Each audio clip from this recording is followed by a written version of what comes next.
بسم اللہ الرحمن الرحیم۔ میری لائبریری وائس کی پیاری سی فیملی کو میرا سلام۔ ویڈیو شروع کرنے سے پہلے آپ سے التماس ہے کہ اس ویڈیو کو لائک کرنا، کمنٹ کرنا اور شیئر کرنا مت بھولیے گا، اور اگر آپ میرے چینل پر نیو ہیں تو چینل کو سبسکرائب بھی کر لیجئے گا اور بیل نوٹیفیکیشن کو آن کر دیجئے گا تاکہ میری آنے والی تمام نیو ویڈیوز کی اپڈیٹس آپ تک بر وقت پہنچ سکیں۔ تو ویورز، آئیے چلتے ہیں ناول بازی کی نیکسٹ ایپیسوڈ کی طرف۔ سمندر پر سکون تھا، لیکن آسمان پر بادل چھائے ہوئے تھے، ایک بھی تارا نہیں تھا۔ تقریباً 2 بجے تک ہم جاگتے رہے۔ مارٹی اجازت لے کر چلا گیا تھا۔ اس دوران کوئی خاص واقعہ نہیں پیش آیا تھا۔ 2:30 بجے میں اور ایاز اپنی منتخب جگہ آرام کرنے لیٹ گئے۔ یہ سفر 2 رات اور 1 دن کا تھا۔ تیسرے روز کی صبح ہمیں منزل پر پہنچنا تھا۔ سر پر کھلا آسمان تھا اور نیچے سمندر۔ ہم ایک مخدوش سفر کر رہے تھے۔ اس خاموشی میں خیالات کو طوفان امٹ رہا تھا، لیکن میں اس طوفان سے بچ کر سونا چاہتا تھا۔ مجھے یقین تھا کہ یہ طوفان مجھ سے نیند چھین لے گا۔ دفتن دھیمے سروں میں سیٹی کی آواز سنائی دی اور میں گردن اٹھا کر دیکھنے لگا۔ سیٹی کی آواز دور نہیں تھی۔ پھر ایک سایہ نظر آیا جو سست قدموں سے چل رہا تھا۔ میں اٹھ کر بیٹھ گیا اور سیٹی کی آواز رک گئی۔ شاید اس نے مجھے دیکھ لیا تھا۔ پھر سایہ میری طرف چل پڑا۔ گو اس کے قد و خال واضح نہیں تھے، لیکن تاریکی کی آدھی آنکھوں نے اسے پہچان لیا۔ وہ مارٹی کی محبوبہ تھی، لانس کی اکلوتی لڑکی۔ ہیلو، اس کی آواز خوبصورت تھی۔ میں نے کوئی جواب نہیں دیا۔ جاگ رہے تھے یا سیٹی کی آواز سے جاگ گئے؟ وہ دوبارہ بولی، کہاں گھوم رہی ہو؟ میں نے خشک لہجے میں پوچھا، اور وہ مذاق اڑانے والے انداز میں ہنس پڑی۔ یاد آ گیا کہ انچارج ہو۔ مارٹی کہاں ہے؟ لانچ پر ہی ہے، اور ناک تک چڑھا کر گہری نیند سو گیا ہے۔ تمہیں نیند نہیں آئی؟ عموماً آ جاتی ہے، آج نہیں آئی۔ بیٹھ جاؤں؟ اس نے پوچھا۔ میں نے ایاز کی طرف دیکھا۔ اس کے گہرے گہرے سانس ابھر رہے تھے، جس کا مطلب تھا کہ وہ دنیا و مافیہا سے بے خبر ہے۔ میں نے اسے بیٹھنے کا اشارہ کر دیا اور وہ شکریہ ادا کر کے بیٹھ گئی۔ کیا نام ہے تمہارا؟ جین ووڈکر۔ دیسی عیسائی ہو؟ ہاں، مارٹی کی ہم نسل، اس نے جواب دیا، اور میں خاموش ہو گیا۔ کیا باتیں کرتا اس سے؟ چند لمحات خاموشی رہی، پھر اس نے کہا، تمہیں پہلی بار دیکھا ہے؟ ہاں، پہلی بار ہی سفر کر رہا ہوں۔ اور وہ بھی انچارج کی حیثیت سے؟ اس کا انداز پھر مضحکہ خیز ہو گیا۔ تمہارا کیا خیال ہے؟ میں نے اس کے لہجے کو نظر انداز کر کے پوچھا۔ میرا خیال؟ سچ بولوں یا جھوٹ؟ سچ ہی بولو۔ میرے خیال میں تو یہ سب مل کر تم سے مذاق کر رہے ہیں، جیسے کسی بچے کو بہلا رہے ہوں، اسے بڑے ہونے کا احساس دلا رہے ہوں۔ کیا تم نے یہ بات محسوس نہیں کی؟ میں اتنا ذہین نہیں ہوں، میں مسکرا کر بولا۔ نوعمر ضرور ہو، تجربہ نہیں ہے زندگی کا۔ کسی دولت مند شخص کے بیٹے ہوگے، یا پھر کسی خاص شخصیت کے منظور نظر۔ عمر تو تمہاری بھی اتنی زیادہ نہیں ہے جین۔ ہاں، لیکن تجربہ عمر سے 3 گنا زیادہ ہے۔ محبوبہ بننے کا؟ نہیں، انسانوں کی فطرت سمجھنے کا۔ خوب۔ میرے بارے میں کیا خیال ہے؟ چابی کے گڈے ہو، اور بس۔ چلو ٹھیک ہے، کیا فرق پڑتا ہے؟ میں نے بے پرواہی سے کہا۔ پہلی خوبی عمل میں آئی۔ وہ ہنس پڑی۔ وہ کیا؟ ٹھنڈے ذہن کے مالک ہو۔ ایسے ذہن کچھ بن جانے کی صلاحیتیں رکھتے ہیں۔ مارٹی کے ہاتھ کہاں سے لگ گئیں؟ میں نے بات بدلنے کے لیے پوچھا۔ کوئی طویل اور دلگداز کہانی نہیں ہے۔ عورت ہوں، جوان ہوں، اور انسان بھی ہوں، جو ضرورتوں کا غلام ہوتا ہے۔ بس ان 3 باتوں نے مارٹی کے قریب کر دیا۔ اس سے قبل کسی اور کی غلام تھی۔ ممکن ہے مارٹی کے بعد بھی کسی اور کے سامنے اظہار وفاداری کرنا پڑے۔ کوئی اور بھی کہانی ہے اس روئے زمین پر جین؟ چہرے کتنا دھوکہ دیتے ہیں۔ ہم کسی کو پسند کرتے ہیں، کسی سے نفرت کرتے ہیں، ہمیں اس کے باطن کا کوئی پتہ نہیں ہوتا۔ ہر ہنستے مسکراتے چہرے کے پیچھے ایک کہانی چھپی ہوتی ہے، ایک دردناک کہانی۔ یہ دنیا ہے، اسے ہی دنیا کہتے ہیں۔ تعجب ہے، سخت تعجب ہے۔ جین نے گردن جھکا لی تھی۔ دیر تک وہ سر جھکائے بیٹھی رہی، پھر میری طرف دیکھ کر مسکرائی اور بولی، اس دکھوں کی دنیا سے نمٹنے کا طریقہ جانتے ہو؟ نہیں جین، میں نے جواب دیا، اور وہ ہنس پڑی۔ پھر اس کے ہونٹوں سے سیٹی کی دھن نکلی اور اٹھ گئی۔ پھر اسی انداز میں سیٹی بجاتی ہوئی آگے بڑھ گئی۔ میں اسے آواز دینے کے لیے منہ کھول کر رہ گیا۔ میرے منہ سے آواز نہیں نکل سکی تھی۔ وہ نگاہوں سے معدوم ہو گئی اور سمندر کی تاریکی کچھ اور بڑھ گئی۔ آسمان اور سمندر یکجا لگ رہے تھے، تاریک اور ویران۔ ایک اور طریقہ ہے ان دکھوں کو بھولنے کا۔ دفتن ایاز کی آواز سنائی دی اور میں چونک کر اسے دیکھنے لگا کہ آنکھیں بند کر کے گہری نیند سو جاؤ، بس اس کے علاوہ کوئی ترکیب نہیں ہے۔ شاید نیند اسی لیے انسان کو بخشی گئی ہے۔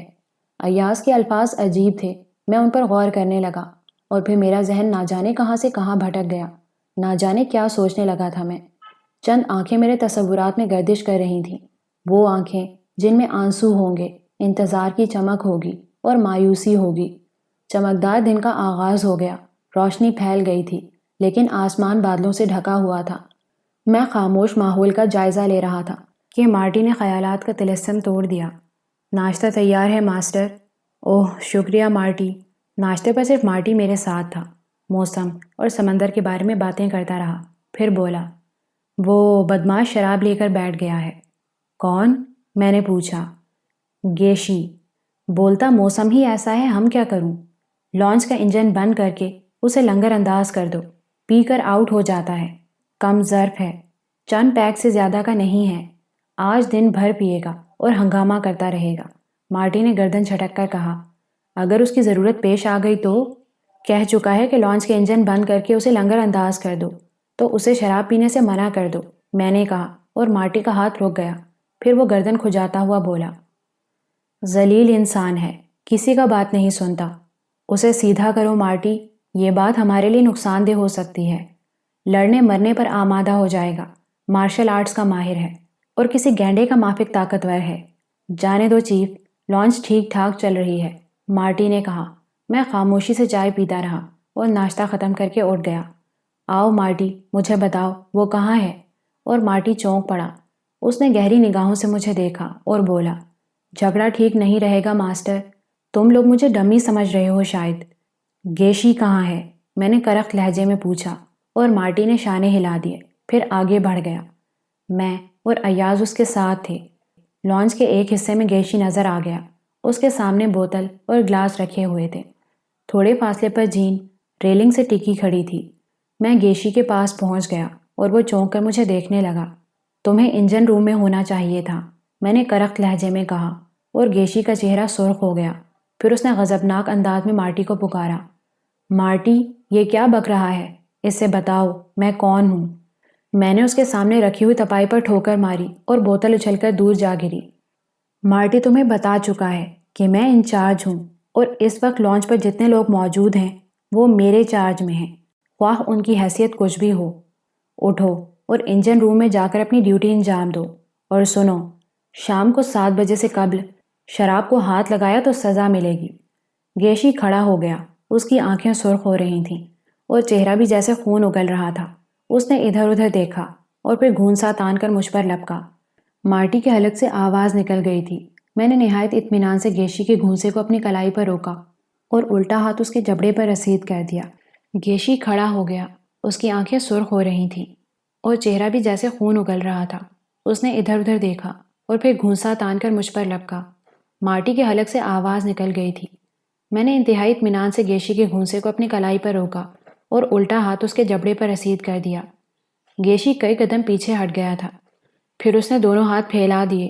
گیشی، گیشی کیا دیوانگی ہے، ہوش میں آؤ، تم حماقت۔ اس کے ساتھ ہی وہ اچھل کر پیچھے ہٹ گیا، ورنہ گیشی کی زد میں آ جاتا۔ گیشی نے سر جھکا کر کسی بھینسے کی طرح ٹکر مارنے کی کوشش کی تھی، لیکن میں نے ایک پاؤں اٹھا دیا اور اس کے سر پر ٹھوکر رسید کر دی۔ اس کے ساتھ ہی پلٹ کر دوسری ٹھوکر میں نے اس کی گردن پر ماری اور پھر چھلانگ لگا کر اس کے قریب پہنچ گیا۔ لیکن گیشی بھی اب پوزیشن لے چکا تھا۔ گیشی، میں آخری بار تمہیں حکم دے رہا ہوں کہ انجن روم میں جاؤ اور اپنی ڈیوٹی انجام دو، ورنہ اس بدتمیزی پر میں تمہیں ناکارہ کر دوں گا۔ جواب میں گیشی نے فضا میں ہاتھ نچائے اور تابڑ توڑ حملے شروع کر دیے۔ اس کے پاؤں میری پنڈلیوں کی طرف بڑھے اور میں پیچھے ہٹتا رہا۔ پھر مجھ پر بھی جنون سوار ہو گیا۔ جین نے کہا تھا کہ میں ڈمی ہوں۔ میں یہ خیال ان سب کے ذہن سے مٹانا چاہتا تھا، چنانچہ میں آگے بڑھا۔ گیشی اگر مارشل آرٹس کا ماہر تھا تو جلال بابا نے مجھے بنوٹ کا فن دیا تھا۔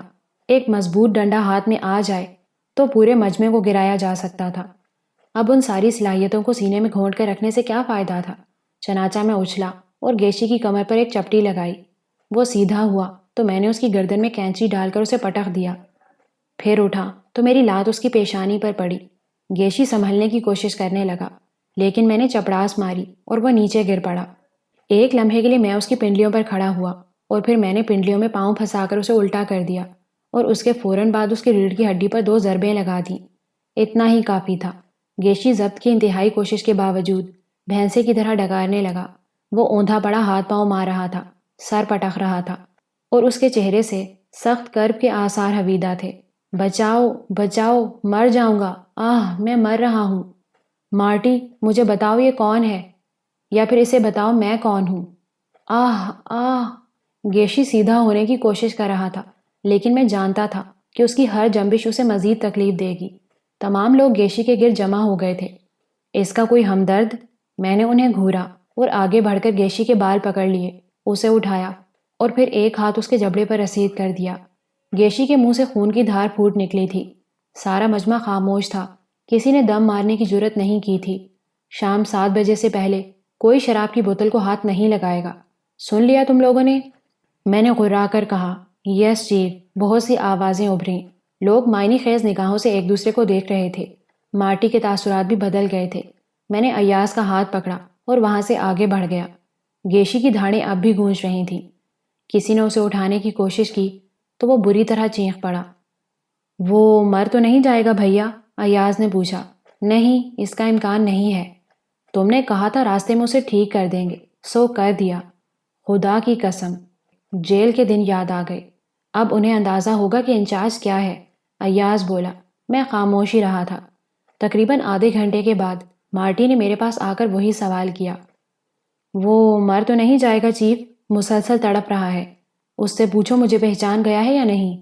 بہت بری حالت ہے اس کی، چینخ چینخ کر آواز بیٹھ گئی ہے۔ میرا خیال ہے شام تک مر جائے گا۔ یوں لگتا ہے جیسے اس کی ریڑھ کی ہڈی ٹوٹ گئی ہے۔ کیا چاہتے ہو؟ ہاں؟ مارٹی نے تعجب سے پوچھا اور میں اٹھ گیا۔ میں نے مارٹی کو اشارہ کیا اور وہ جلدی سے میرے ساتھ چل پڑا۔ گیشی کی حالت واقعی خراب تھی، پسینے میں ڈوبا ہوا تھا، آنکھیں زرد پڑ گئی تھیں، ہونٹ بھینچے ہوئے تھے اور گردن پٹک رہا تھا۔ مجھے اندازہ تھا کہ اس کی ریڑھ کی کڑیاں چڑھ گئی ہیں۔ میں نے اس کا گریبان پکڑا اور وہ کرب سے چینخ پڑا۔ نہیں، نہیں۔ میں نے اسے کمر پر لاد کر پھر زمین پر دے مارا اور پھر اس کی دونوں ٹانگیں الٹی موڑ کر ایک گھٹنا اس کی کمر پر رسید کر دیا۔ گیشی کے حلق سے ایک دلدوز چینخ ابھری اور وہ بے ہوش ہو گیا۔ مارٹی کے چہرے پر بدحواسی کے آثار تھے۔ کہ کیا یہ مر گیا؟ وہ بوکھلائے ہوئے لہجے میں بولا۔ نہیں مارٹی، ٹھیک ہو گیا ہے۔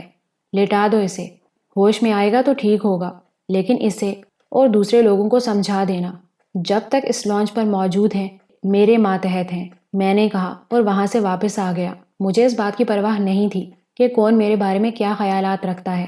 شام ہو گئی، بادل اور گہرے ہو گئے تھے۔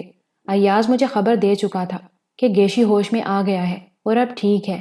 دوسرے لوگوں کے کیا خیالات ہیں؟ میں نے پوچھا۔ کچھ پراسرار سا ماحول ہے استاد، وہ لوگ مجھ سے بھی محتاط ہیں۔ یوں لگتا ہے جیسے وہ ہمیں دوست کی نگاہ سے نہ دیکھتے ہوں۔ کوئی پرواہ نہیں ہے ایاز، جو ہوگا دیکھا جائے گا۔ مارٹی کہاں ہے؟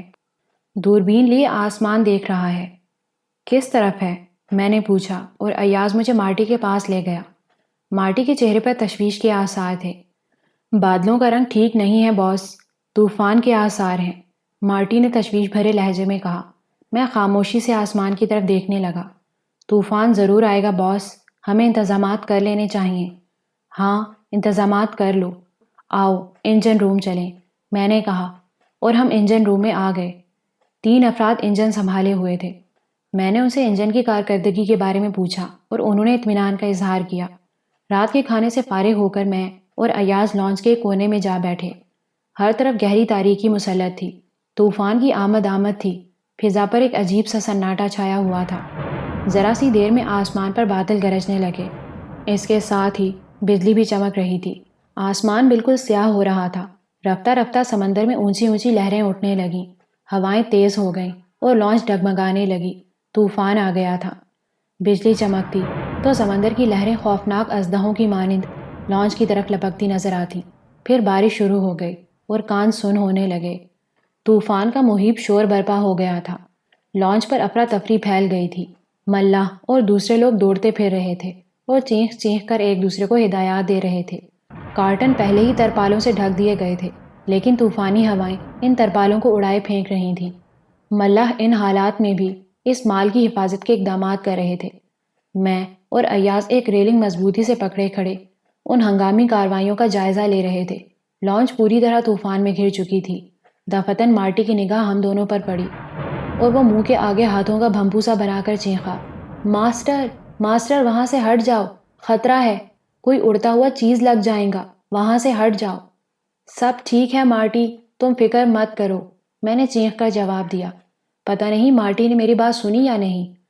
چند لمحات کے بعد وہ میرے پاس آ گیا۔ طوفان بہت زوردار ہے باس، کوئی محفوظ جگہ پکڑو ورنہ زخمی ہو جائیں گا۔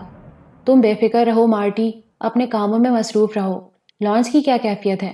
انجن بند کر دیا ہے، گیشی انجن روم میں موجود ہے، وہ نگرانی کر رہا ہے۔ ہم چلتا ہے ماسٹر، بہتر ہوگا کہ آپ کھلی جگہ نہ کھڑے ہوں ورنہ زخمی ہو جائیں گا۔ میری فکر مت کرو مارٹی، یہ مال جو لانچ میں لدا ہوا ہے خراب ہو جائے گا۔ مجھے اس کا افسوس ہے، میں نے کہا، اور مارٹی میری بات پر ہنس پڑا۔ میں نے چونک کر اسے دیکھا تھا۔ کیوں؟ اس میں ہنسنے کی کیا بات ہے؟ سمندر کسی کا غلام نہیں ہوتا، نہ ہی کسی کا بات مانتا ہے، وہ آزاد ہے، اور جب جولانی پر آتا ہے تو منمانی کرتا ہے۔ ہم لوگ سمندر کے اس مستی کے لیے تیار رہتا ہے۔ کیا مطلب؟ دوسرے معاملات کا خیال رکھنا پڑتا ہے، لیکن سمندر اگر کوئی بدسلوکی کرے تو الزام کسی پر نہیں آتا۔ یہ تو اپنا مال ہے، اگر کسی دوسرے کا مال بھی ہوتا تو ان حالات میں کوئی ذمہ داری عائد نہیں ہوتی، خواہ نقصان کتنا بڑا ہی کیوں نہ ہو، مارٹی نے جواب دیا، اور پھر لپک کر ایک ریلنگ کو پکڑ لیا، ورنہ ہوا کا ایک طاقتور جھونکا اسے اڑا کر سمندر میں پھینک دیتا۔ باس پلیز، کوئی محفوظ جگہ پکڑ لو، مال کا پرواہ مت کرو، ان ساری چیزوں کو طوفان کے بعد دیکھیں گے۔ ٹھیک ہے، تم اپنی حفاظت کرو، میں کچھ دیر کے بعد یہاں سے ہٹ جاؤں گا، میں نے کہا، اور مارٹی اپنا توازن سنبھالتا ہوا وہاں سے چلا گیا۔ وہ میری کیفیت کو کیا جان سکتا تھا؟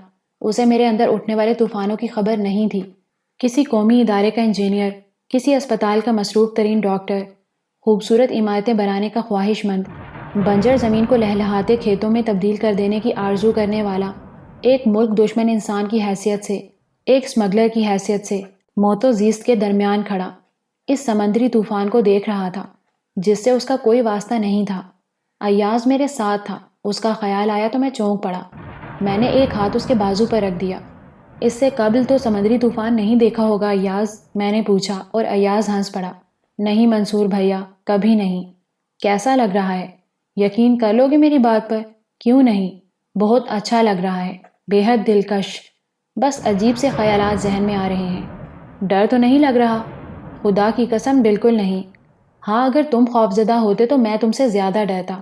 میرا اعتماد تو تم ہو بھیا، ایاز نے کہا، اور میں اس کے ان الفاظ میں کھو گیا۔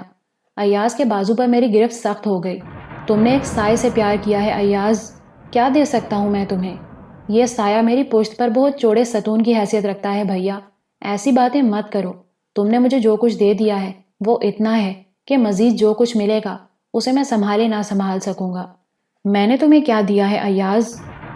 تم نے بھیا، تم نے میری ملاقات مجھ سے کرا دی ہے، اس سے زیادہ اور کوئی کسی کو کیا دے سکتا ہے کہ اسے اسی سے ملا دے۔ ایاز کیا تھا؟ کچھ نہیں، کھونٹی پر لٹکا ہوا تولیہ یا دہلیز پر پڑی ہوئی جوتیاں۔ کیا تھا ایاز؟ سڑکوں اور گلیوں میں پھرنے والا ایک آوارہ چھوکرا، جیب تراش، جو صرف انسانوں کی جیبیں بھانپنے میں ماہر تھا۔ وہ یہ نہیں دیکھتا تھا کہ کون کتنا دکھی ہے، کس نے کہاں سے کچھ حاصل کیا ہے، بس ایک مشین تھی جو عمل کرتی تھی۔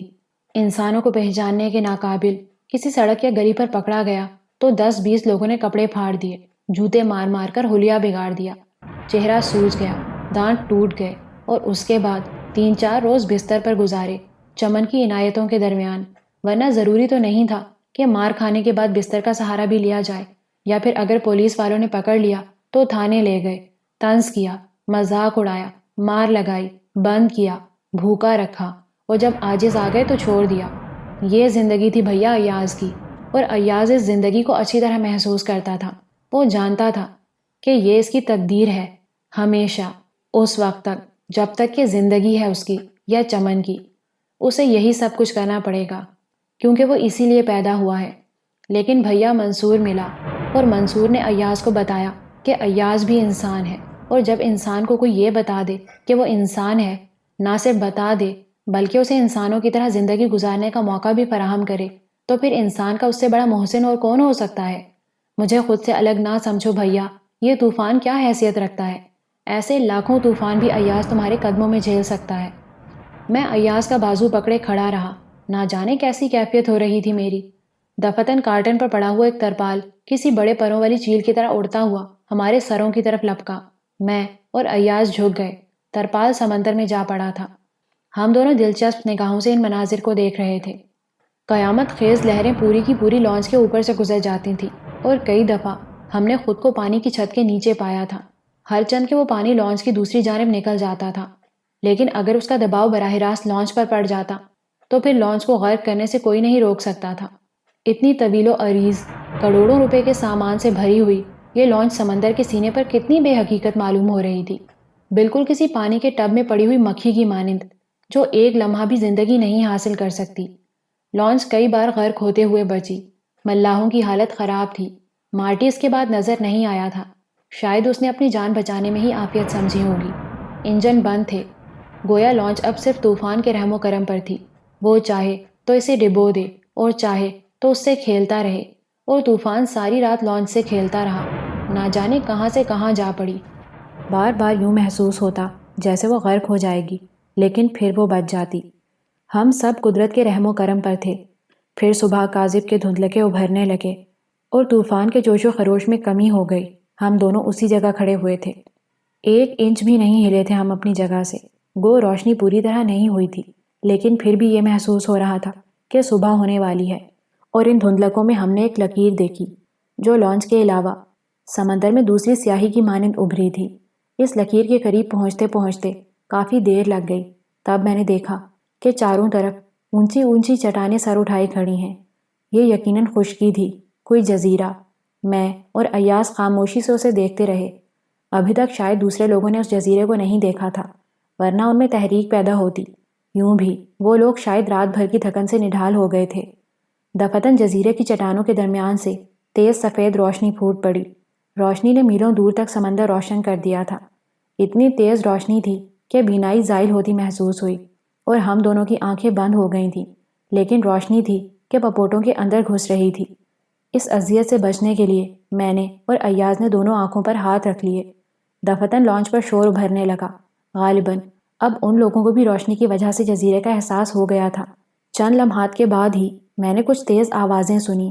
یہ انجن سٹارٹ ہونے کی آوازیں تھیں، اور پھر محسوس ہوا کہ کوئی تیز رفتار لانچ ہمارے لانچ کے علاوہ سمندر کے سینے پر دوڑنے لگی ہے۔ ایسی ہی آواز پھر دوسری سمت سے اور پھر تیسری سمت سے بھی آئی تھی۔ ہم نے بڑی ہمت کر کے آنکھوں کو آہستہ آہستہ کھولا۔ گو آنکھیں ابھی تک تیز روشنی میں دیکھنے کی عادی نہیں ہوئی تھیں، لیکن پھر بھی تھوڑا سا سکون محسوس ہو رہا تھا۔ روشنی کی طرف سے رخ بدل کر میں نے سمندر پر نگاہ دوڑائی تو عجیب منظر پایا۔ 5 نقطے انتہائی تیز رفتاری سے سمندر کے سینے پر دوڑ رہے تھے۔ یہ روشن نقطے دراصل ہوور کرافٹس تھے جو تیر کسی رفتار سے سفر کر رہے تھے، اور ان کا رخ چاروں طرف تھا۔ وہ لانچ کے گرد چکر لگا رہے تھے اور انتہائی برق رفتاری سے شائیں شائیں کرتے ہوئے ادھر ادھر نکل رہے تھے۔ میں اور ایاز حیرت سے یہ منظر دیکھنے لگے۔ دوسرے تمام ملاح بھی لانچ کے کناروں پر آ کھڑے ہوئے تھے۔ ہوور کرافٹ سے ابھی تک کوئی عمل نہیں ہوا تھا، لیکن ہمیں یقین تھا کہ یہ کوئی خطرناک کارروائی ہی ہو سکتی ہے۔ میں نے مارٹی کو تلاش کیا، لیکن وہ نظر نہیں آیا۔ البتہ دوسرے ملاحوں سے میں نے بات کرنا پسند نہیں کی تھی۔ پھر ہوور کرافٹس کا فاصلہ کم ہونے لگا اور چند گولیاں شائیں شائیں کرتی ہوئی ہمارے نزدیک سے نکل گئیں۔ میں اور ایاز تیزی سے بیٹھ گئے تھے، لیکن گولیاں شاید براہ راست نہیں چلائی گئی تھیں، وہ لانچ کے کافی اوپر سے گزری تھیں۔ ہوور کرافٹس نے شاید یہ بتانے کی کوشش کی تھی کہ اس میں موجود لوگ مسلح ہیں۔ میں حیران نگاہوں سے ان ہوور کرافٹس کی کارروائی دیکھتا رہا جو انتہائی چابک دستی سے ادھر سے ادھر نکل رہے تھے اور لانچ کے گرد دائرہ تنگ کرتے جا رہے تھے۔ دفتن مجھے مارٹی نظر آیا، وہ میری ہی طرف آ رہا تھا، اس کا سانس تیز تیز چل رہا تھا۔ یہ کیا ہے مارٹی؟ پتہ نہیں باس، پتہ نہیں، اجنبی بات ہے، بالکل اجنبی، اس نے ہانپتے ہوئے کہا۔ تم اس جزیرے کو دیکھ رہے ہو؟ پہلے نہیں دیکھا تھا باس، اب دیکھ رہا ہوں۔ یہ کون سی جگہ ہو سکتی ہے؟ خدا جانے، مارٹی گہری سانس لے کر بولا۔ کیوں، تم اندازہ نہیں لگا سکتے؟ نہیں باس، کہاں؟ طوفان نے لانچ کو نہ جانے کہاں سے کہاں پھینک دیا ہے۔ کمپاس کام کرنا چھوڑ چکے ہیں، انجن میں بھی خاصی ٹوٹ پھوٹ ہوئی ہے، پتہ نہیں ہم کس طرف نکل آئے ہیں۔ یہ تو بہت ہی خطرناک بات ہوئی مارٹی۔ ہاں سر، ایسا ویسا خطرناک بات، اگر سمندری پولیس ہم سے ٹکرا جاتی تو اس سے تو کچھ معاملہ بن بھی سکتا تھا، ہم اس سے مقابلہ کر لیتے، پرسکون حالات میں سب کچھ ہوتا، لیکن یہ صورتحال بڑی خطرناک ہے، ہم یہ بھی نہیں جانتے کہ یہ لوگ کون ہیں۔ مارٹی نے جواب دیا۔ نہ جانے کیوں مجھے اس کا یہ لہجہ مصنوعی سا محسوس ہو رہا تھا۔ مارٹی اتنا فکر مند نہیں تھا جتنا اسے ہونا چاہیے تھا۔ ممکن ہے یہ صرف میرا احساس ہو، میں نے اس کا اظہار نہیں کیا۔ گیشی کہاں ہے؟ میں نے پوچھا۔ سو رہا ہے۔ کیا مطلب؟ میں نے تعجب سے پوچھا۔ ہاں، ساری رات جاگتا رہا ہے، اور پھر اس کے زخموں نے اسے نڈھال کر رکھا ہے۔ اگر عام حالات ہوتے تو شاید وہ ہفتوں بستر سے اٹھنا پسند نہ کرتا۔ بہت بری حالت کر دی ہے آپ نے اس کی، وہ تو اپنے آپ چل بھی نہیں سکتا، 2 آدمی اسے پکڑ کر چلاتے ہیں۔ اس کے ساتھ یہی ہونا چاہیے تھا۔ خیر، مگر اب یہ بتاؤ کہ کیا کرنا چاہیے؟ خاموشی چیف، بالکل خاموشی، مارٹی نے جواب دیا۔ میں گہری نگاہوں سے مارٹی کو دیکھ رہا تھا۔ نہ جانے میری چھٹی حص مجھ سے کیا کہہ رہی تھی، حالانکہ اس سے قبل میں نے ایسی باتوں پر کبھی غور نہیں کیا تھا۔ چھٹی حص وغیرہ سے مجھے کوئی دلچسپی نہیں رہی تھی، لیکن اس وقت ہوور کرافٹس قریب سے قریب تر ہوتے جا رہے تھے۔ صبح کی روشنی بھی مددگار تھی، اور چٹانوں سے پھوٹنے والی روشنی بھی اب اس قدر تیز نہیں لگ رہی تھی۔ چنانچہ ہوور کرافٹ صاف نظر آنے لگے تھے۔ ہر ہوور کرافٹ میں 2 افراد تھے، ایک ڈرائیونگ سیٹ سنبھالے ہوئے تھا اور دوسرا سٹین گن تانے کھڑا تھا۔ لانچ کو چاروں طرف سے گھیر لیا گیا تھا۔ دفعتاً پھر فائر ہوئے اور ایک ہوور کرافٹ قریب آ گیا۔ پھر میگا فون سے ایک آواز ابھری، لانچ والوں، انجن سٹارٹ کرو، کنارے کی طرف چلو۔ اگر لانچ سے کوئی کارروائی ہوئی تو چند سیکنڈ کے اندر پوری لانچ اڑا دی جائے گی۔ خبردار، حکم کی خلاف ورزی نہ ہو، انجن سٹارٹ کرو۔ کیا خیال ہے چیف؟ مارٹی نے پوچھا۔ ایک بار پھر مجھے اس کا لہجہ مصنوعی لگا۔ دل تو چاہا کہ اس سے کہوں کہ لانچ کو جزیرے کی مخالف سمت لے چلو، لیکن اس کے بعد کے نتائج کا اندازہ ہو رہا تھا، اس لیے صرف ایک موہوم سے شبے پر یہ خطرہ مول لینا حماقت تھی۔ ان کے حکم کی تعمیل کے سوا اور کیا کیا جا سکتا ہے؟ میں نے گہری سانس لے کر کہا۔ ہاں باس، پھنس گئے ہیں۔ میں انجن روم کو ہدایت دے دوں، مارٹی نے کہا اور میرے پاس سے چلا گیا۔ میں اب کھڑا ہو گیا تھا۔ چند ساعت کے بعد لانچ ساحل کی طرف چل پڑی۔ ہوور کرافٹ اب بھی تیزی سے ادھر سے ادھر آ جا رہے تھے، اور اب وہ لانچ کے بہت قریب سے گزر رہے تھے، اور ہم انہیں بخوبی دیکھ سکتے تھے۔ یہ پولیس تو نہیں ہو سکتی بھیا، ایاز نے کہا۔ بظاہر تو نہیں لگتی، عام لباس میں ہیں یہ لوگ، ممکن ہے ایکسائز والے ہوں، میں نے کہا، اور ایاز خاموشی سے انہیں دیکھتا رہا۔ میگا فون پر جو وارننگ دی گئی تھی وہ انگلش میں تھی۔ اس کا مطلب ہے کہ وہ غیر ملکی تھے، لیکن لانچ کس طرف نکل آئی ہے؟ اس مختصر وقت میں اس نے بہت طویل سفر تو نہ کر لیا ہوگا، طوفان بھی اسے زیادہ سے زیادہ کہاں تک لے جا سکتا تھا؟ بہرحال ان باتوں کا کوئی جواب نہیں تھا ہمارے پاس۔ تھوڑی دیر کے بعد لانچ کنارے جا لگی۔ کنارے پر 20-25 آدمی کھڑے تھے، ان میں سے 15 افراد کے پاس سٹین گنز تھیں جن کا رخ لانچ کی طرف تھا، بقیہ لوگ خالی ہاتھ کھڑے تھے۔ لانچ کا انجن بند ہو گیا، اور پھر ان میں سے ایک نے کہا، لانچ پر موجود لوگوں کو حکم دیا جاتا ہے کہ وہ ایک ایک کر کے نیچے اتریں، دونوں ہاتھ سر سے بلند ہوں، اور سب قطار بنا کر اتریں۔ اگر لانچ سے ایک پتھر بھی پھینکا گیا تو پوری لانچ اڑا دی جائے گی۔ ملاح ایک ایک کر کے اترنے لگے، ان کے ہاتھ سروں سے اونچے اٹھے ہوئے تھے۔ ایاز نے ٹھنڈی سانس لے کر میری طرف دیکھا۔ خاموشی بہتر ہوگی ایاز، جس وقت تک ہمیں صورتحال کا صحیح اندازہ نہ ہو جائے ہماری ایک جنبش بھی خطرناک ہوگی۔ اوکے، ایاز نے گردن ہلا دی۔ خاموش تماشائی بنے رہو بس۔ ٹھیک ہے، ایاز کے لہجے میں مکمل اطمینان تھا۔ ہماری باری آ گئی اور ہم بھی نیچے اتر آئے۔ پیروں کے نیچے تھوڑی دیر تک پانی رہا، اس کے بعد ریت آ گئی۔ نرم ریت تھی، ہمارے پاؤں گندے ہو گئے اور جوتوں میں ریت بھر گئی۔ بھیگے ہوئے پائنچے بھی ریت میں لتھڑ گئے تھے۔ لانچ سے اترنے والے ایک قطار میں کھڑے ہوتے جا رہے تھے۔ میں اور ایاز بھی ان کے نزدیک کھڑے ہو گئے۔ آخری آدمی گیشی تھا، جو اب 2 ملاحوں کے سہارے سے نیچے آیا تھا۔ دفعتاً ان لوگوں میں سے 2 آدمی آگے بڑھے اور گیشی کے پاس پہنچ گئے۔ ان لوگوں کی گفتگو تو سمجھ میں نہیں آئی تھی، لیکن یوں محسوس ہو رہا تھا جیسے ان کا انداز دوستانہ ہو۔ ان لوگوں نے گیشی کو سنبھال لیا، پھر ان میں سے ایک نے چینخ کر اسٹریچر طلب کیا۔ چٹانوں کے عقب میں اور لوگ بھی موجود تھے۔ فوراً ہی 2 آدمی اسٹریچر لیے ہوئے دوڑے چلے آئے تھے۔ میری آنکھوں میں حیرت کے آثار دیکھ کر ایاز نے کہا، یہ صورتحال تو خطرناک ہو گئی باس۔ ہاں؟ میں چونک کر اسے دیکھنے لگا۔ ہاں باس، اگر اس شخص کی ان لوگوں سے کوئی واقفیت ہے تو یہ ہمارے لیے انتہائی خطرناک بات ہوگی۔ دیکھا جائے گا ایاز، فکر کیوں کرتے ہو؟ میں نے بے پرواہی سے جواب دیا۔ اسٹریچر گیشی کے نزدیک پہنچ گیا اور انہوں نے اسے نیچے رکھ دیا۔ گیشی نے کچھ پس و پیش کیا تھا، لیکن اس کے قریب کھڑے ہوئے آدمی نے اس سے کچھ بات کی تو گیشی اسٹریچر پر لیٹ گیا۔ دونوں آدمی اسٹریچر اٹھائے ہوئے انہی چٹانوں کی جانب بڑھ گئے تھے۔ باقی افراد اسی قطار میں کھڑے ہوئے تھے، ان میں مارٹی بھی شامل تھا۔ تب اسٹین گن بردار کچھ اور قریب آ گئے اور پھر 4 آدمی دونوں سروں سے کھڑے ہوئے لوگوں کی تلاشی لینے لگے۔ دفتن ان میں سے ایک نے چینخ کر پوچھا، لانچ میں کوئی اور باقی تو نہیں رہ گیا؟ نہیں جناب، کوئی نہیں ہے، مارٹی نے جواب دیا۔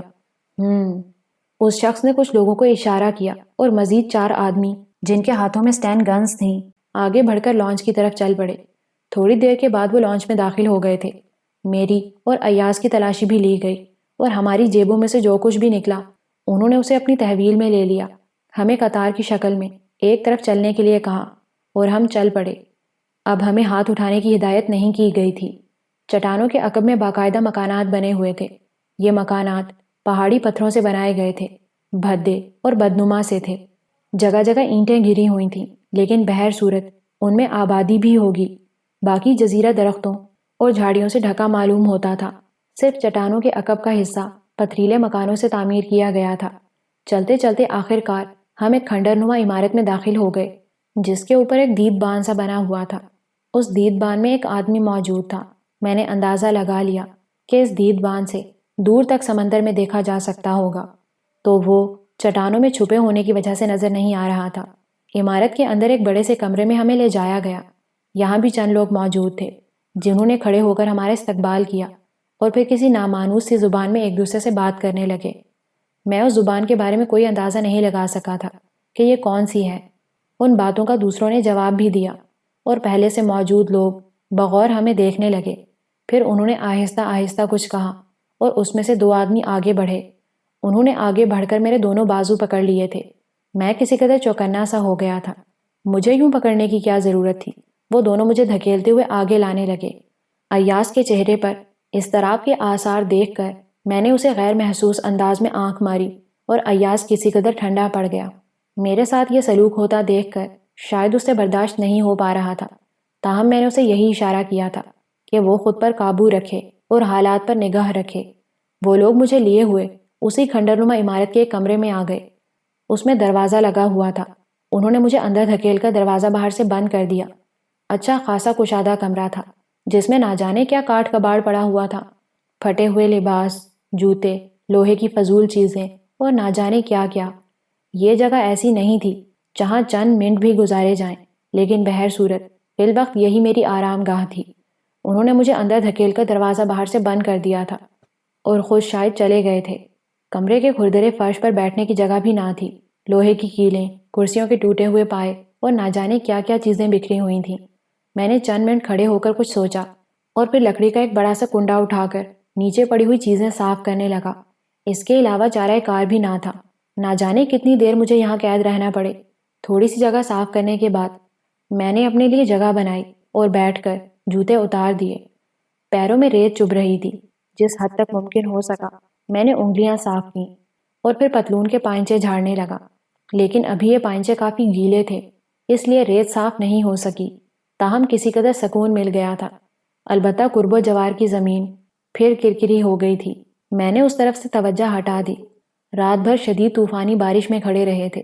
پانی کے ریلوں نے بدن کو چور چور کر دیا تھا، جس کا احساس اب ہو رہا تھا۔ دماغ چکرا رہا تھا اور آنکھیں جل رہی تھیں۔ دل چاہ رہا تھا کہ بس سو جاؤں، لیکن یہ جگہ… پھر نیند اور سولی کا مقولہ یاد آیا اور ایک بار پھر ہمت کر کے اٹھ کھڑا ہوا۔ یہ جگہ کم تھی، تھوڑی سی جگہ اور بنانی تھی۔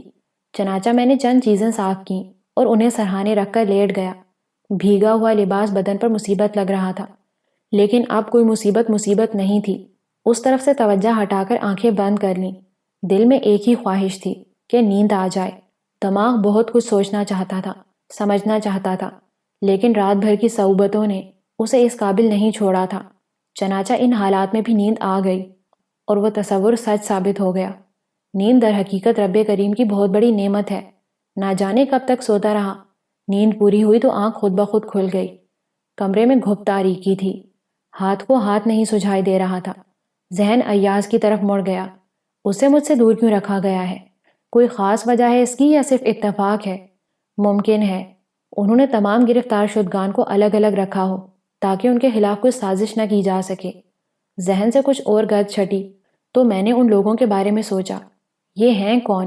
اور یہ جزیرہ کوئی باقاعدہ آبادی ہے یا صرف ایک جزیرہ ہے؟ اور اگر صرف جزیرہ ہے تو یہ جزیرہ کس کی تحویل میں ہے؟ کوئی جواب نہیں بن پڑتا تھا۔ پھر گیشی یاد آیا۔ انہوں نے گیشی کے ساتھ بہتر سلوک کیا تھا، اس کی کوئی خاص وجہ تھی۔ کیا گیشی سے ان لوگوں کا کوئی تعلق تھا؟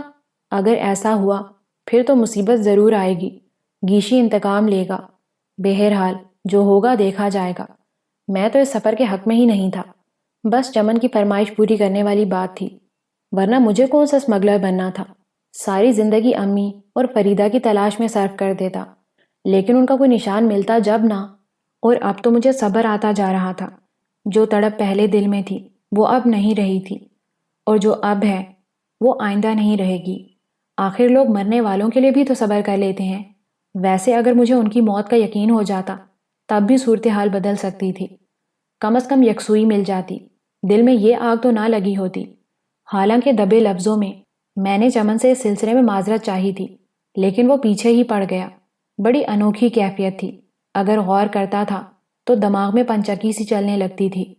کتنے لوگ میرے دشمن تھے اور کتنے لوگوں کا میں خود ممنون تھا۔ پروفیسر شیرازی، سرخاب، لیڈی جہانگیر، چمن، ان سب کے میرے اوپر بے پناہ احسانات تھے اور بڑا ہی قرض چڑھ گیا تھا میری ذات پر۔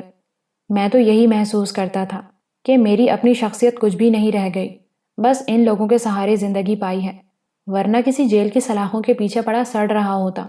کیا یہ مناسب ہے؟ یہ سوال میرا اپنے آپ سے تھا۔ کیا میں اسی طرح دوسروں کے ہاتھوں کھلونا بنا رہوں؟ پہلے دوسروں کی دشمنی کا شکار تھا، اب دوسروں کی دوستی کا شکار ہوں۔ کیا اسی طرح میری زندگی گزر جائے گی؟ اگر نہیں تو مجھے کیا کرنا چاہیے تھا؟ کیا کہتا میں چمن سے؟ کیسے منع کرتا اسے کہ ابھی میں یہ سب کچھ کرنے کے قابل نہیں ہوں؟ مجھے پہلے اپنی زندگی کا مقصد تلاش کرنے دیا جائے، اس کے بعد میں ان لوگوں کے یہ احسانات بھی اتار دوں گا۔ لیکن میں دل سے چاہنے کے باوجود یہ سب کچھ نہیں کہہ سکا تھا۔ کیوں؟ آخر کیوں؟ ایسا کب تک ہوتا رہے گا؟ کب تک؟ آخر زندگی کا کوئی لمحہ تو ایسا ہونا چاہیے جس پر صرف اور صرف میرا حق ہو۔ ٹھیک ہے، ان لوگوں کے احسانات نے بے شک مجھے جھکا رکھا ہے، لیکن اس کا مقصد یہ بھی نہیں ہے کہ میں کچھ نہ کہہ سکوں، کچھ نہ بول سکوں۔ ذہن و دل پر شدید جھنجھلاہٹ سوار ہو گئی اور میں اٹھ کر کھڑا ہو گیا۔ اس جھنجھلاہٹ سے نجات پانے کے لیے کچھ کرنا ضروری تھا، ورنہ یہ احساسات مجھے پاگل کر دیتے۔ بس ایک جنون سوار ہو گیا تھا۔ میں نے ادھر ادھر دیکھا، اسی وقت دروازے پر آہٹ سنائی دی اور میں چونک کر اس طرف دیکھنے لگا۔ دروازہ کھولنے کی کوشش کی جا رہی تھی۔ نہ جانے میرے ذہن میں کیا سمائی کہ میں اپنی جگہ پر جا کر لیٹ گیا اور آنکھیں بند کر لیں۔ چند ثانیہ کے بعد دروازہ کھلا۔ میں نے نیم وا آنکھوں سے دیکھا۔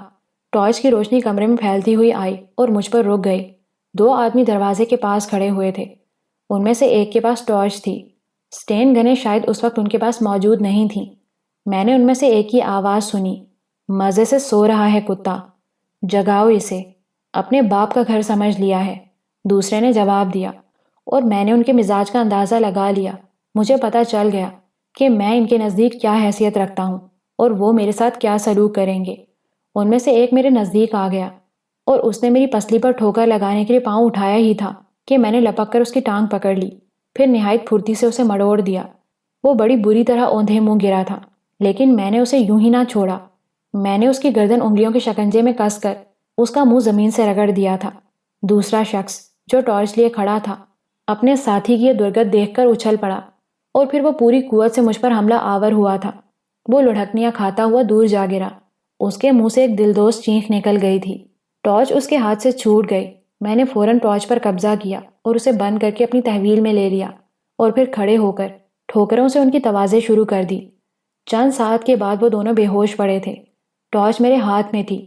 میں نے دروازے کی جانب دیکھا اور پھرتی سے آگے بڑھ کر دروازہ بند کر دیا، لیکن دروازوں کو اندر سے بند کرنے کا انتظام نہیں تھا، اندر کوئی چٹخنی وغیرہ نہیں لگی ہوئی تھی، اس لیے میں نے کواڑ بھیڑنے پر ہی اکتفا کیا۔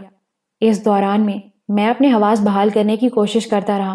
پھر میں نے ٹارچ روشن کر کے ان دونوں کا دوبارہ جائزہ لیا۔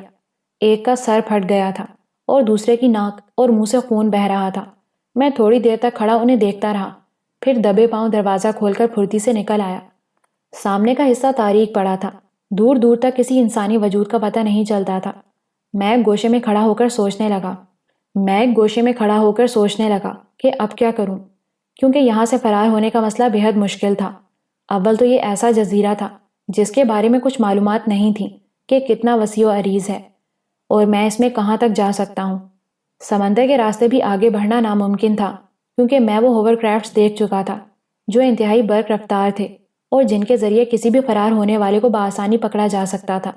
بس یہی ایک ترکیب تھی کہ میں اندھا قدم اٹھاؤں اور جزیرے کے کسی ایسے حصے میں نکل جاؤں جہاں ان کی نگاہوں سے محفوظ رہ سکوں، ہرچند کہ مجھے اس کے بارے میں معلومات نہیں تھیں اور اس بات کا قوی امکان تھا کہ وہ یقیناً مجھے ڈھونڈ نکالیں گے۔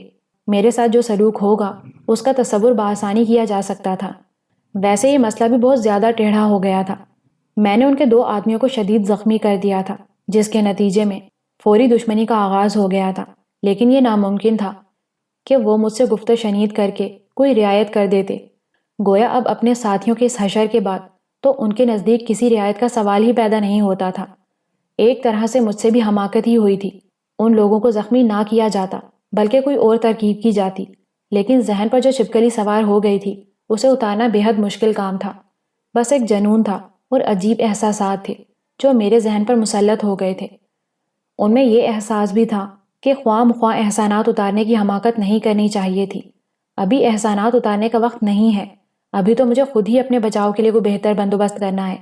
میں چاروں طرف سے دشمنوں میں گھرا ہوا تھا، دوستوں کی دوستی سر آنکھوں پر، لیکن اس دوستی کا قرض ابھی ادا نہیں کیا جا سکتا تھا جب تک کہ اپنی کیفیت درست نہ ہو۔ ابھی میں اس حماقت کی تلافی کرنے کے بارے میں سوچ ہی رہا تھا کہ اچانک 4-5 افراد اسی طرف آتے نظر آئے۔ یہ سب مسلح تھے۔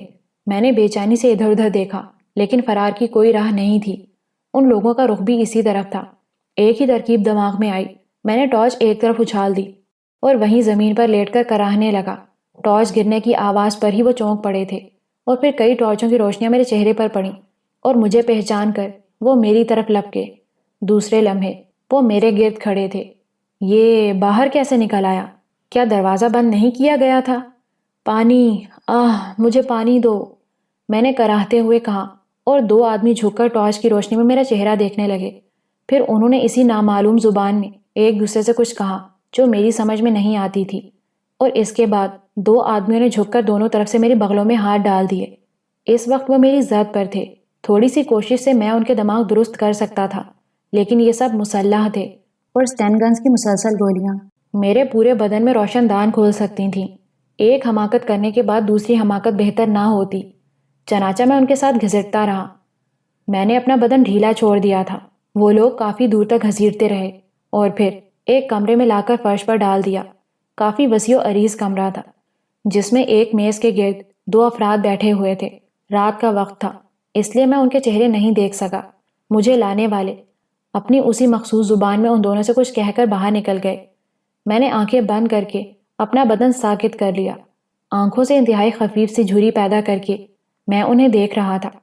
ان میں سے ایک اٹھ کر میرے قریب آ گیا اور گھٹنوں پر ہاتھ رکھ کر جھکا اور مجھے دیکھنے لگا۔ شاید بے ہوش ہے، مگر کیسے پتہ نہیں، ہوش میں لاؤ اسے، دوسرے نے کہا، اور میرے نزدیک آنے والا ایک طرف بڑھ گیا۔ چونکہ اب وہ میری طرف متوجہ تھے، اس لیے میں نے آنکھوں کی جھری بھی بند کر لی، مبادا انہیں شک ہو جائے۔ وہ شخص واپس پلٹ کر میرے پاس آیا اور یکایک پانی سے بھرا ہوا ایک جگ میرے سر پر الٹ دیا۔ میں نے آنکھیں کھول کر اٹھنے کی کوشش کی، لیکن پھر لڑکھڑا کر گر پڑا۔ اب دوسرا آدمی بھی نزدیک آ گیا تھا۔ دونوں نے مل کر مجھے اٹھایا اور ایک کرسی پر بٹھا دیا۔ کمرے میں چند موم بتیاں جل رہی تھیں جن کی روشنی محدود تھی اور پورے کمرے کا ماحول صاف نظر نہیں آ رہا تھا۔ تاہم شمعوں کی کانپتی ہوئی روشنی میں نے ان دونوں کا جائزہ لیا۔ ان میں سے ایک ایشیائی باشندہ تھا اور دوسرا غیر ملکی۔ دونوں تندرست و توانا اور خشک سے چہروں کے مالک تھے۔ ان کے بشرے سے خشونت ٹپکتی تھی اور صاف ظاہر ہوتا تھا کہ وہ سفاک اور سنگ دل ہیں۔ دونوں گہری نگاہوں سے مجھے دیکھ رہے تھے۔ کون ہو تم؟ ان میں سے ایک نے پوچھا۔ ملح، میں نے جواب دیا۔ لانچ کس کی ہے؟ چمن کی۔ چمن کون ہے؟ اس لانچ کا مالک۔ لانچ انچارج کون ہے؟ اسی شخص نے پوچھا۔ مارٹی، میں نے جواب دیا، اور وہ دونوں بے اختیار ہنس پڑے۔ مارٹی انچارج ہے؟ ہاں، مگر وہ کہتا ہے کہ لانچ کے انچارج تم ہو۔ انہوں نے مجھے صرف ایک ڈمی کی حیثیت سے رکھا ہوا تھا، میں نے جواب دیا۔ کثر نفسی سے کام لے رہے ہو؟ لانچ پر تمہارے احکامات چلتے تھے، اس نے مکاری سے مسکراتے ہوئے کہا۔ میں نے کہا نا، میں ڈمی کی حیثیت رکھتا تھا، اصل احکامات مارٹی کے ہی ہوتے تھے، جو میری زبانی دوسروں تک پہنچتے تھے۔ تمہیں ڈمی کس نے مقرر کیا تھا؟ اس لانچ کے مالک چمن نے۔ کیا وہ اسمگلر ہے؟ ہاں۔ لانچ پر کیا لدا ہوا ہے یہ مجھے نہیں معلوم، لیکن مال کے کاغذات تمہارے لباس سے برآمد ہوئے ہیں۔ جو کچھ ہوا ہے سب ایک مذاق ہے، میں ایک معمولی سا انسان ہوں اور تم لوگوں کے لیے بالکل بیکار۔ پھر انکسار سے کام لے رہے ہو، اب اتنے معمولی بھی نہیں ہو تم۔ بہرحال یہاں ہماری تحویل میں رہ کر تمہیں خوشی ہوگی، اس نے کہا، اور دونوں کھلکھلا کر ہنس پڑے۔ خون کھول رہا تھا ان کی ہنسی پر، مگر صورتحال عیاں تھی، بے مقصد جان دینے سے کوئی فائدہ نہیں تھا، چنانچہ میں خاموشی سے ان کی شکلیں دیکھتا رہا۔ کافی دیر اسی طرح گزر گئی۔ دفتن دوڑتے ہوئے قدموں کی آوازیں سنائی دیں، اور پھر دروازہ کھول کر 3-4 افراد بگڑے ہوئے سانڈوں کی طرح اندر گھس آئے۔ ان کے چہرے خوفناک ہو رہے تھے۔ مارو، مارو اسے، مار مار کر ہلاک کر دو کتے کے بچے کو، جان سے مار دو، ان میں سے ایک نے کہا، اور وہ سب میری طرف لپکے، لیکن وہ شخص آگے بڑھ کر زور سے چیخا جو اب تک مجھ سے گفتگو کرتا رہا تھا۔ کیا بدتمیزی ہے، کیا تم پاگل ہو گئے ہو؟ وہ سب ایک دم رک گئے تھے۔ او مسٹر بل، اس کتے نے تھامس اور روبل کو شدید زخمی کر دیا ہے، ان میں سے ایک نے کہا۔ کیا بکواس کر رہے ہو؟ وہ دونوں اس کے کمرے میں بے ہوش پڑے تھے، شدید زخمی ہیں دونوں، انہیں اسپتال بھجوا دیا گیا ہے۔ تمہاری بکواس سمجھ میں آتی ہے؟ تم اسے بے ہوشی کی حالت میں یہاں لائے تھے، وہ اس کی اداکاری ہو سکتی ہے۔ مسٹر گیشی آپ کو اس شیطان کے بارے میں بتا چکے ہیں، اس شخص نے کہا، اور دونوں آدمی چونک کر اس کی شکل دیکھنے لگے۔ دفتن اس شخص کا چہرہ اتر گیا جس نے گیشی کا نام لیا تھا۔ میں بھی سن ہو کر رہ گیا تھا۔ اس کا مطلب ہے میرا شبہ درست تھا۔ معافی چاہتا ہوں جناب، وہ ہکلایا۔ جاؤ، انسان کو پاگل پن کا خمیازہ بھگتنا ہوتا ہے۔ جاؤ، آرام کرو تم، اور ہاں سنو، جیگر اور کولین کو بھیج دو۔ یس سر، یس سر۔ وہ شخص سب سے پہلے باہر نکلا تھا، باقی لوگوں نے بدحواسی سے ایک دوسرے کی طرف دیکھا تھا۔ گیٹ آؤٹ، بل حلق پھاڑ کر چیخا، اور وہ سب باہر نکل گئے۔ تب بل میری طرف متوجہ ہو گیا۔ کیا یہ حقیقت ہے؟ کیا؟ میں نے پوچھا۔ تم نے کسی کو مارا ہے؟ کیا آپ میری حالت ایسی پا رہے ہیں مسٹر بل؟ ہاں، اتنی حقیقت ضرور ہے کہ نشے میں ڈوبے ہوئے 2 آدمی لڑتے ہوئے میرے کمرے میں گھس آئے تھے، اور وہاں بھی لڑتے رہے تھے۔ پھر وہ گر پڑے، ان کے گرنے کے بعد ہی میں باہر نکلا تھا۔ اتنی دیر میں 2 نئے آدمی اندر گھس آئے تھے۔ اسے لے جاؤ اور 12 نمبر میں بند کر دو۔ 2 آدمیوں کا پہرا لگا دو۔ جاؤ، اور اگر تمہاری خوشبختی اجازت دے تو سکون سے وقت گزارو۔ اگر دوسری کوئی حرکت ہوئی تو دونوں ٹانگیں درمیان سے چیر دی جائیں گی۔ یہاں اس کا معقول انتظام ہے۔ چلو۔ نئے آنے والوں میں سے ایک نے اسٹین گن کی نال میری گردن میں چبھوئی، اور میں تھکے تھکے انداز میں کرسی سے اٹھ کر ان کے ساتھ باہر نکل آیا۔ اس احاطے کی پہلی کوٹری نمبر 12 تھی۔ مجھے اس تنگ و تاریک کوٹری میں داخل کر دیا گیا، اور دروازہ باہر سے بند ہو گیا۔ یہ کوٹری بہت مختصر تھی، زمین کھردری تھی، اور وہاں کوئی چیز نہیں تھی سوائے زمین اور دیواروں کے۔ میں زمین پر بیٹھ گیا، دیکھنا تھا کہ تقدیر اب کون سے نئے گل کھلاتی ہے۔ دوسری صبح کوٹری کا دروازہ کھلا، اور 2 آدمی میرے لیے ناشتہ لے کر آئے اور اسے اندر رکھ کر چلے گئے۔ چائے کا 1 کپ اور 2 روٹیاں تھیں جو بالکل کچی اور موٹی موٹی تھیں۔ میں نے صرف چائے پی لی جو پھیکی اور بدمزہ تھی۔ اس کے بعد پورا دن گزر گیا اور کوئی خاص بات نہیں ہوئی۔ بھوک لگ رہی تھی اور طبیعت کسی قدر نڈھال ہو گئی تھی۔ صبح کے ناشتے کے بعد وہ مجھے بھول گئے تھے، لیکن رات کو ایک بار پھر کوٹری کا دروازہ کھلا اور وہی 2 افراد نظر آئے جو دن میں ناشتہ رکھ گئے تھے۔ باہر آؤ، ان میں سے ایک نے کہا، اور میں باہر نکل آیا۔ دونوں مسلح تھے، لیکن اب میں کوئی احمقانہ جدوجہد کرنے کے موڈ میں نہیں تھا۔ ہاں، کوئی ٹھوس قدم اٹھانے کا موقع مل جائے تو سوچا جا سکتا ہے۔ میں ان کے ساتھ چلتا ہوا دوبارہ اسی عمارت میں آ گیا۔ جہاں پہلے قید تھا۔ اس بار مجھے دو بالکل نئے لوگوں کے سامنے پیش کیا گیا تھا، اور یہ دونوں یقیناً میرے ملک کے باشندے تھے۔ میرے اس کمرے میں داخل ہونے کے بعد جو تیسری شخصیت اس کمرے میں داخل ہوئی وہ چونکا دینے والی تھی۔ یہ گیشی تھا جو اپنے قدموں سے چلتا ہوا آیا تھا۔ اس کے جسم پر ایک عمدہ تراش کا سوٹ تھا اور وہ بدلا بدلا سا نظر آ رہا تھا۔ اس نے خونی نگاہوں سے مجھے گھورا اور ان دونوں کے پاس پہنچ گیا۔ تینوں کرسیوں پر بیٹھ گئے۔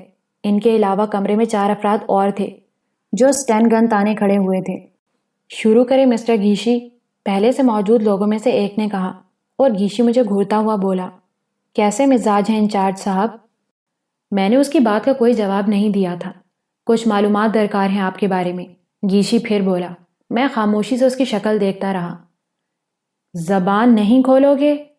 گیشی دھاڑا، اور پھر اس نے نزدیک بیٹھے ہوئے ایک آدمی سے کچھ کہا اور اس نے گردن ہلا دی۔ پھر وہ زور سے بولا، ہیڈلینو، مارکو۔ ایک سٹین گن برادر باہر نکل گیا اور چند ساتھ کے بعد گھٹے ہوئے بدن کے 2 افراد کے ساتھ اندر آ گیا۔ دونوں کے چہرے بری طرح بگڑے ہوئے تھے، دانت غائب تھے، درجنوں زخموں کے نشانات صرف ان کے چہروں پر تھے۔ بدن تک تو نہ جانے کیا کیفیت ہوگی۔ چست سیاہ لباس پہنے ہوئے تھے اور کلائیوں پر موٹے چمڑے چڑھے ہوئے تھے۔ اپنی مرمت یاد ہے گیشی؟ میں نے مسکرا کر کہا، اور گیشی شدید طیش کے عالم میں کھڑا ہو گیا۔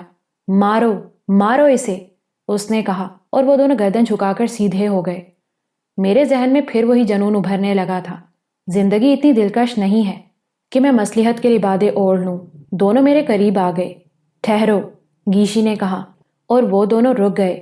میرے سوالات کے جواب دو گے یا نہیں؟ اس بار وہ مجھ سے مخاطب تھا۔ دے دوں گا گیشی، جلدی کیا ہے؟ میں نے مسکرا کر کہا۔ اسے زبان کھولنے کے لیے تیار کرو، گیشی نے میرے نزدیک کھڑے دونوں آدمیوں سے کہا، اور ان میں سے ایک میرے سامنے آ گیا۔ اس نے دونوں انگلیاں سیدھی کر لی تھیں۔ یہ انگلیاں یقیناً فولاد کی طرح مضبوط ہوں گی، اور وہ انہیں میرے بدن کے نازک حصوں میں چبھو کر مجھے اذیت دینا چاہتا تھا۔ میں نے دونوں ہاتھ بلند کیے اور وہ ان کی طرف متوجہ ہو گیا، لیکن اصل کام پیروں کا تھا۔ میری ٹھوکریں اس کی پنڈلیوں پر پڑیں، اور پھر میں برق کی طرح کوند کر دوسرے پر جا گرا جو اس کے لیے تیار نہیں تھا۔ میں اسے لیے ہوئے زمین پر ڈھیر ہو گیا، اور اس وقت مضروب نے مجھ پر چھلانگ لگا دی۔ ظاہر ہے وہ بھی لڑاکا تھا اور صرف میری ٹھوکروں سے ہی ناکارہ نہیں ہو سکتا تھا، لیکن میں اس کی چھلانگ کو محسوس کر چکا تھا، اس لیے ایک دم اپنے شکار سے ہٹ گیا اور چھلانگ لگانے والا پوری قوت سے اپنے ساتھی پر گرا۔ دفتن میرے ذہن میں بجلی سی کوند گئی۔ جلال بابا کا ایک داؤ یاد آ گیا تھا۔ دوسرے لمحے میں ان دونوں پر جا پڑا۔ میں نے ان کے پیٹ کے نازک حصوں پر دونوں کوہنیاں ماری اور ان کی کراہیں نکل گئیں۔ میں صرف ان کے بدن کو ایک لمحے کے لیے ڈھیلا کرنا چاہتا تھا، اور اپنی اس کوشش میں کامیاب ہو گیا۔ جو ہی ان کے بدن ڈھیلے پڑے، میں نے مخصوص انداز میں ان دونوں کی ٹانگیں آپس میں پھنسا دیں، اور پھر ان میں سے ایک کی بغلوں میں ہاتھ ڈال کر اسے الٹ دیا۔ ایک دلچسپ منظر نگاہوں کے سامنے آ گیا۔ ان کی ٹانگیں بری طرح آپس میں پھنسی ہوئی تھیں اور بالکل مخالف سمت میں ہو گئی تھیں، جس سے وہ شدید اذیت کا شکار ہو گئے تھے۔ ہاتھ سر پٹک رہے تھے، لیکن ان کی ہر جنبش ان کی ٹانگیں توڑے دے رہی تھی۔ دونوں آمنے سامنے تھے اور کرب و اذیت کے آثار ان کے چہروں پر منجمد تھے۔ شدید تکلیف سے وہ بے حال ہوئے جا رہے تھے، اور اب ان میں جنبش کرنے کی سکت بھی نہیں رہی تھی۔ ہاں مسٹر گیشی، اب فرمائیے، کیا پوچھنا چاہتے ہیں آپ مجھ سے؟ گیشی کی آنکھوں سے خوف کے آثار نمایاں تھے۔ دوسرے لوگ بھی حیرت سے منہ کھولے ان دونوں مرغوں کو دیکھ رہے تھے جو آمنے سامنے بیٹھے ہوئے تھے، اور ان کے بگڑے ہوئے چہرے اور بگڑ گئے تھے۔ گیشی نے خود کو سنبھال لیا، دوسرے لوگ بھی سنبھل گئے۔ سٹین گن والے مجھ پر گولیاں برسانے کے لیے تیار تھے، لیکن شاید کسی کی سمجھ میں نہیں آ رہا تھا کہ اب کیا کیا جائے۔ اصولی طور پر گیشی کو ایک اور شکست ہوئی تھی۔ سوال کرو گیشی، میں نے کہا، لیکن اب گیشی خاموش تھا۔